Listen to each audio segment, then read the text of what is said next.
xíu ha. Giờ thì anh chỉ cần em những khi buồn thôi, người có biết không em đã tin lời anh nói. Holy black. Anh sẽ ở bên mỗi khi em cần anh. Anh vô đi nha, chụp em. Không cần ra ngoài, em đứng em chụp đây nè. Anh đứng đây em chụp. Chụp tấm 2 tấm này. Thật lòng em chỉ cần yêu mỗi anh mà thôi.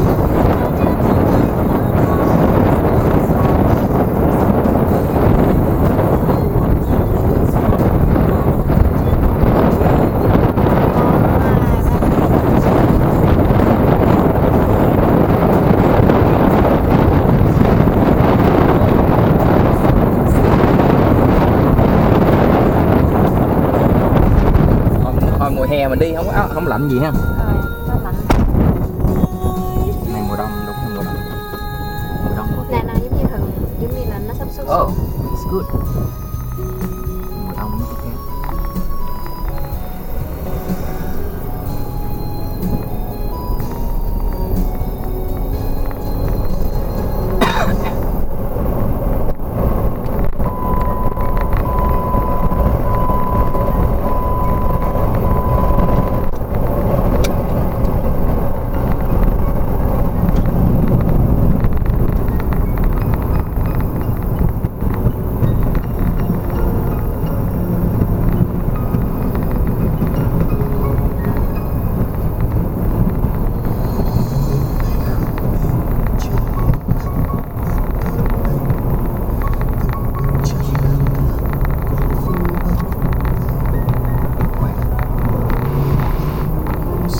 Xịt mạnh dễ sợ cho nó sạch.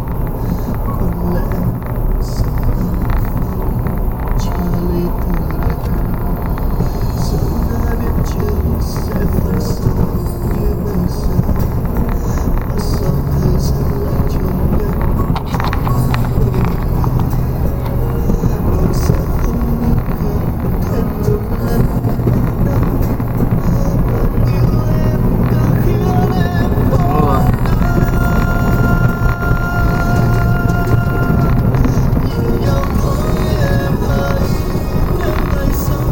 Ở đây có mấy cái con đó hả? Nene. Nene là good. It's Hawaiian good.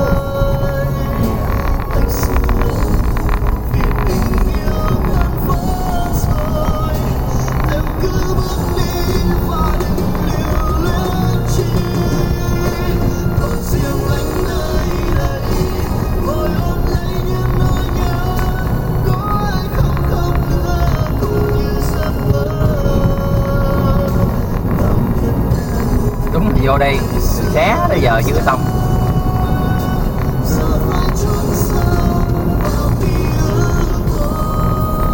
Tại vì nếu mà đi bộ là cũng hết giờ rồi. Không biết này tới tiếng này. Chỗ này tới tiếng nào.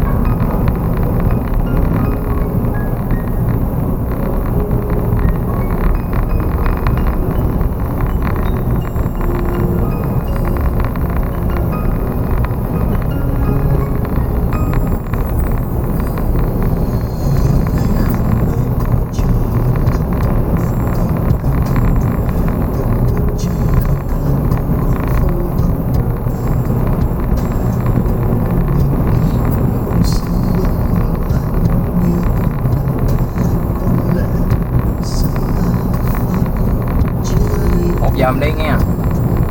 Tối nay mình đi ha.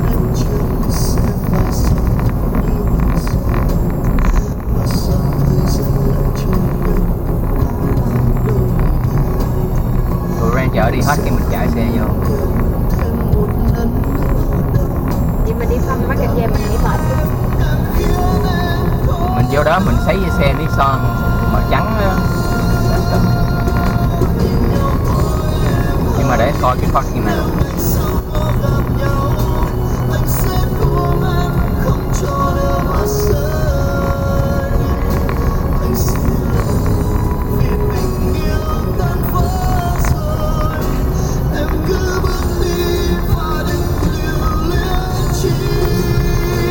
Còn riêng anh nơi đây ngồi ôm lấy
cuộc sống đâu lắm Trader điều gì, Real Drive. tình yêu Mình chạy tới đây có thể đến rồi đi, là nghe cái khúc này. bàn tay dâu đang nắm chặt mà vẫn là. Còn nhớ trong ngày nắng nhạt nhòa, mình quay lưng về phía người kia, rồi bước đi và chẳng nhìn lại dù một lần.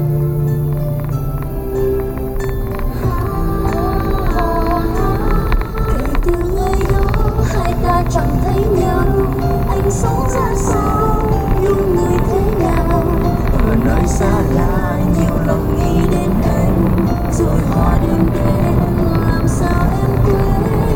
Nhiều năm tháng em trở lại lối xưa, anh có biết không, trong anh vẫn rung động, cảm giác quay về nhưng giờ anh với em chỉ là người yêu cũ.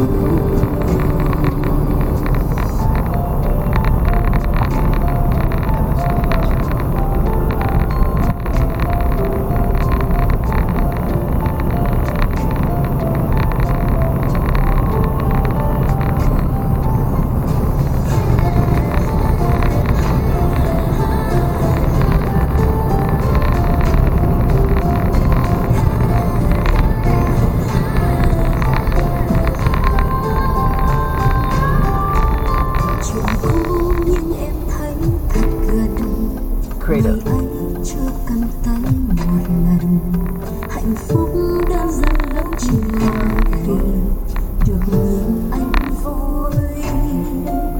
Những phút giây chạy đi vội vàng, và ngày mình xa nhau cũng Ngồi đây chơi hả? đến, Em đi rồi hả? từng nhớ Em muốn đi không? làm anh buồn phiền. Hay là ngồi đây ha? Em phải khóa cửa nha. Ok. Anh coi cái hình nè. Hay là em chụp đó. Thì chụp cái này mới được. Nếu mà đi mình là phải chụp cái này. Hai ta chẳng thấy nhau, anh sống ra sao, yêu người thế nào, ở nơi xa lạ nhiều lần nghĩ đến anh, rồi hoa đêm đến làm sao em quên. Nhiều năm tháng em trở lại lối xưa, anh có biết không, trong anh vẫn rung động, cảm giác quay về nhưng giờ anh với em chỉ là Khóa người cửa rồi. yêu cũ. Kể từ ngày đó ta chẳng thấy nhau, anh sống ra sao, yêu người thế nào, ở nơi xa lạ nhiều lần nghĩ đến anh, rồi hoa đêm đến làm sao em quên. Giọt nước mắt vẫn rơi hoài, kéo theo những nỗi đau dài, cảm giác quay về nhưng giờ anh với em chỉ là người yêu cũ. Ký ức vẫn còn nhưng giờ anh với em chỉ là người yêu cũ.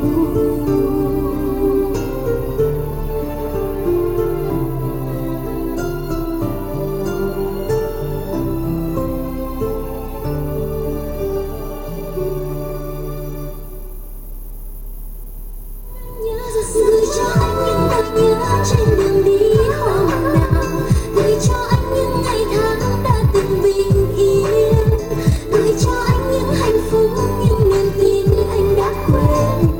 Khi đôi ta xa chẳng được bao lâu, còn đâu cánh hoa vẫn thắm.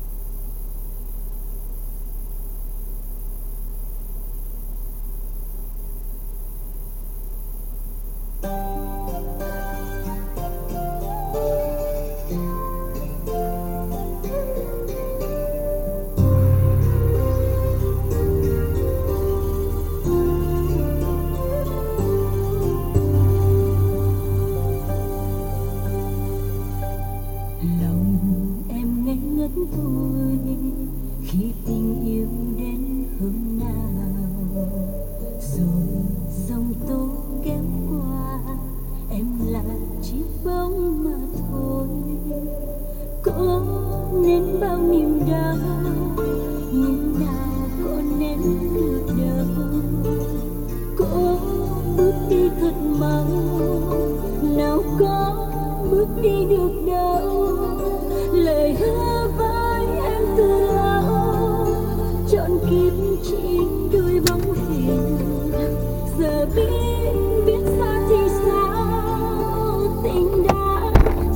Hello.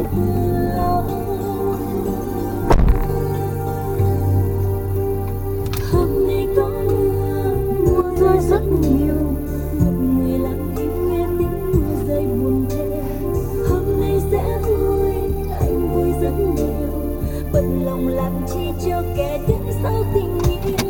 Mai này có ra xa nhau sớm buồn, thà rằng em không hơn thấy anh đau lòng thêm.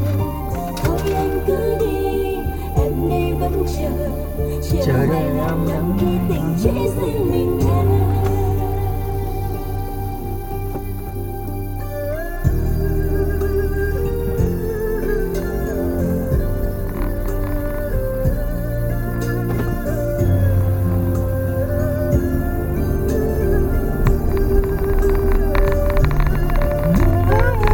Anh cái tấm này nè, look like you're about to fall. Scary hả? It's scary but it looks so nice. Lướt lên hả? Ok, vài bữa chụp thêm chấm chấm gì.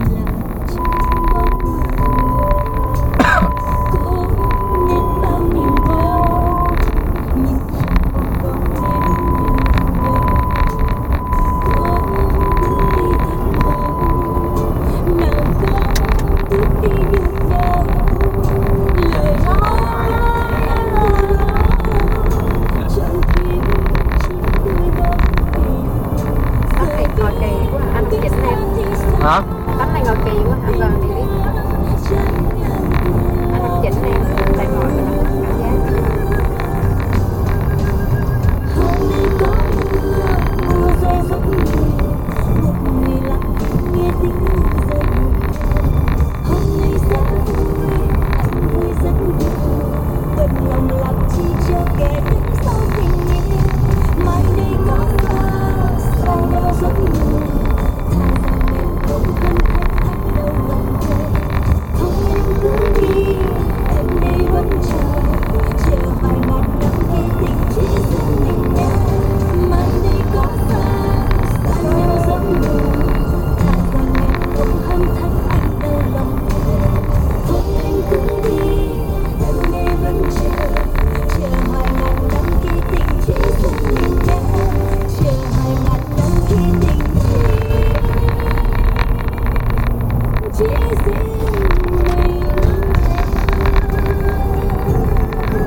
Chụp hay quá hả, đẹp hả?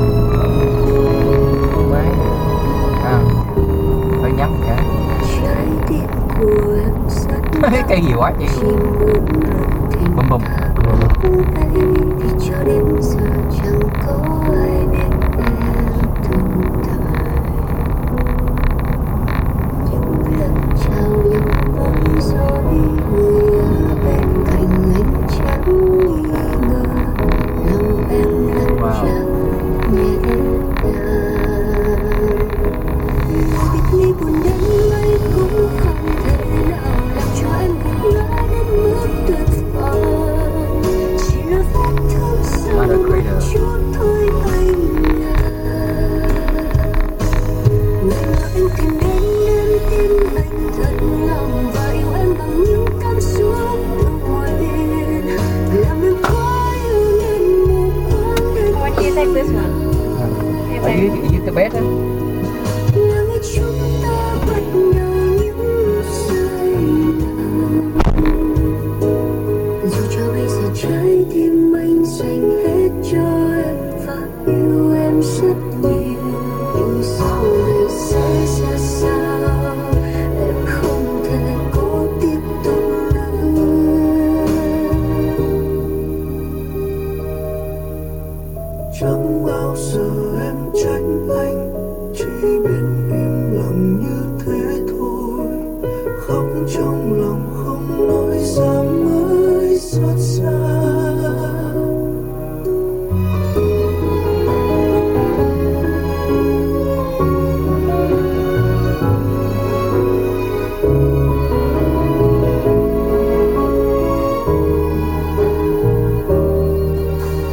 Sáng nay mình em trong gương lại nhớ một người em rất thương, một người đã làm cuộc sống em khác đi rất nhiều.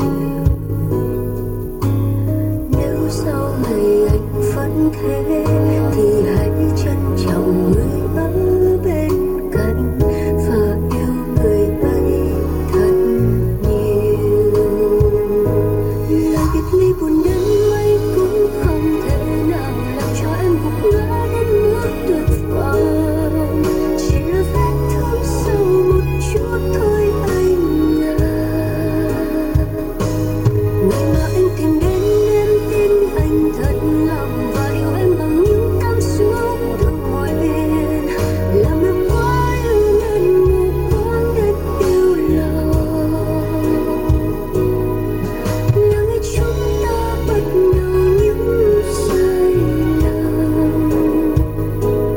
Ở bên ai mà trái tim anh dành hết cho em và yêu em rất nhiều. Nhưng sau này sẽ ra sao em không thể cố tiếp tục nữa.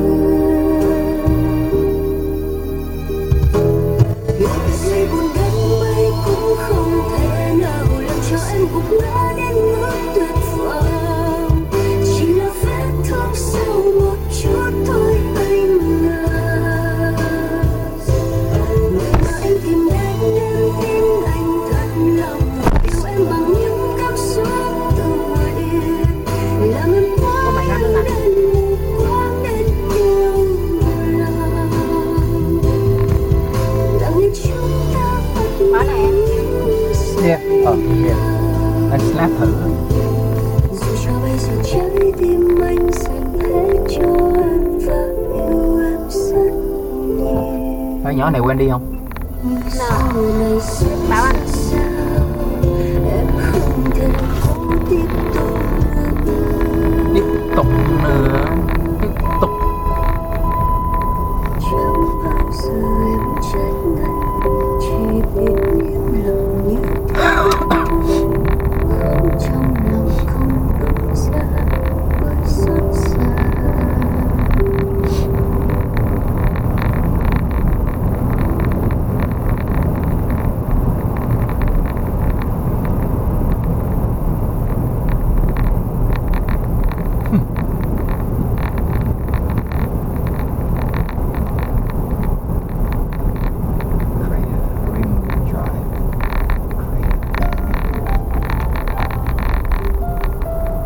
Wow, 10 dữ rồi.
lấy máy em chụp cái hình đó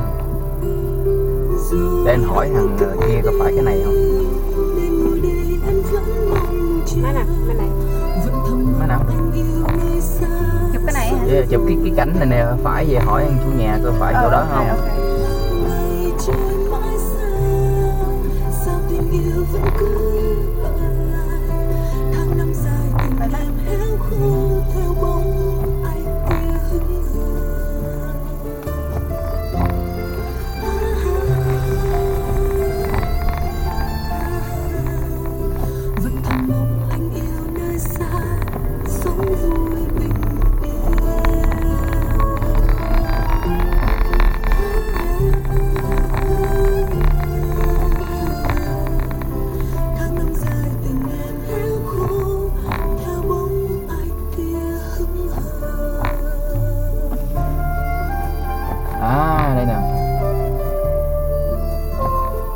Anh muốn em chụp cái đó.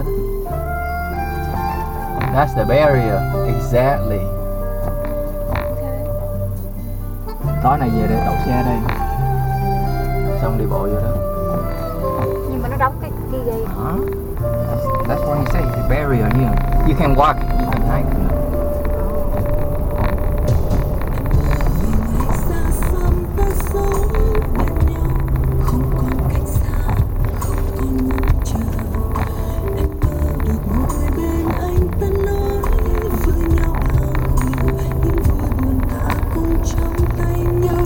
Giấc mơ chỉ là giấc mơ.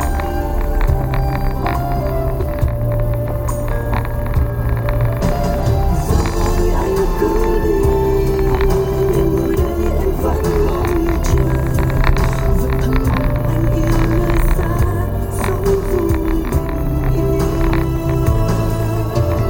Mây trôi mãi xa, sao tình yêu vẫn cứ tồn lại. Tháng năm dài từng ngày héo khô. Đúng rồi đó. Lúc nãy đi ra quẹo trái thì anh lọt, quẹo phải thì đi ra ngoài, đúng rồi. Yes.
Cái bánh đi, hình bánh đi. Dạ đâu ăn chụp luôn. Anh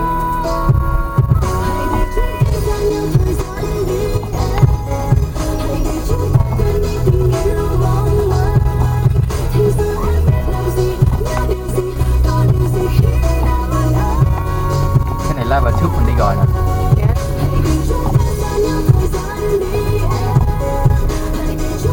Giờ đi giờ này em